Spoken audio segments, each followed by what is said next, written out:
ತುಂಬಾ ಜನ flight ticket ನ 1 ಮಂತ್ ಬ್ಯಾಕ್ ಏನೇ ಬುಕ್ ಮಾಡ್ಕೊಂಡಿರ್ತೀರಾ, ಆದ್ರೆ ಏರ್ಪೋರ್ಟ್ ಗೆ ಕರೆಕ್ಟ್ ಟೈಮ್ ಗೆ ಹೋಗಕ್ ಆಗದಿರಾ ಫ್ಲೈಟ್ ನ ಮಿಸ್ ಮಾಡ್ಕೊಂತೀರಾ. ಒಂದ್ ಎಕ್ಸಾಂಪಲ್ ಕೊಡ್ತೀನಿ ನೋಡಿ. ಬೆಂಗಳೂರು ಟು ಅಯೋಧ್ಯ ಟಿಕೆಟ್ ಬಂದು 5,000 ಇದೆ ಅಂತ ಅನ್ಕೊಳ್ಳಿ. ನಿಮ್ಮ ಒಂದು ಫ್ಲೈಟ್ ಮಿಸ್ ಆಯ್ತು ಅಂದ್ರೆ ನೀವು ಸ್ವಲ್ಪ ಅಮೌಂಟ್ ನ ರಿಫಂಡ್ ಮಾಡ್ಕೋಬಹುದು. ಫ್ಲೈಟ್ ಮಿಸ್ ಆಗಿದ್ರು ಕೂಡ ನಿಮ್ಗೆ ರಿಫಂಡ್ ಬರುತ್ತೆ. ಅದನ್ನ ನೋ ಶೋ ರಿಫಂಡ್ ಅಂತ ಕರೀತಾರೆ. ನೀವು ಏರ್ಪೋರ್ಟ್ ನಲ್ಲೇ ಇನ್ನ ಇದೀರಾ ಅಂದ್ರೆ ನಿಮ್ಮ ಒಂದು ಏರ್ಲೈನ್ಸ್ ಯಾವ್ದು ಅಂತ ತಿಳ್ಕೊಂಡು ಆ ಒಂದು ಕೌಂಟರ್ ಹತ್ರ ಹೋಗಿ. ನೀವು ಬುಕ್ ಮಾಡಿರುವಂತ ಒಂದು ಟಿಕೆಟ್ ನಲ್ಲಿ ಏರ್ಲೈನ್ಸ್ ಚಾರ್ಜ್ ಮತ್ತೆ ಟ್ಯಾಕ್ಸ್ ಕೂಡ ಇರುತ್ತೆ. ಎಕ್ಸಾಂಪಲ್ ಹೇಳೋದಾದ್ರೆ airport development fees, user development fees, passenger service fees, ಅದ್ರ ಜೊತೆಗೆ ಕೆಲವೊಂದು ಟ್ಯಾಕ್ಸ್ ಇರುತ್ತೆ. ಅವೆಲ್ಲನೂ ಕೂಡ ನಿಮ್ಗೆ ರಿಫಂಡ್ ಆಗುತ್ತೆ. ಇದನ್ನ ನೋ ಶೋ ರಿಫಂಡ್ ಅಂತ ಕರೀತಾರೆ. ನೀವು ಆ ಒಂದು ಕೌಂಟರ್ ಹತ್ರ ಹೋಗ್ಬಿಟ್ಟು ಕೇಳಬೇಕಾಗತ್ತೆ.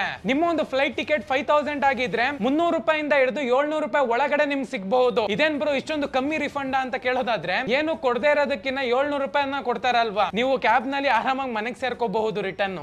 ಸೊ ಈ ಒಂದು ಇನ್ಫಾರ್ಮೇಶನ್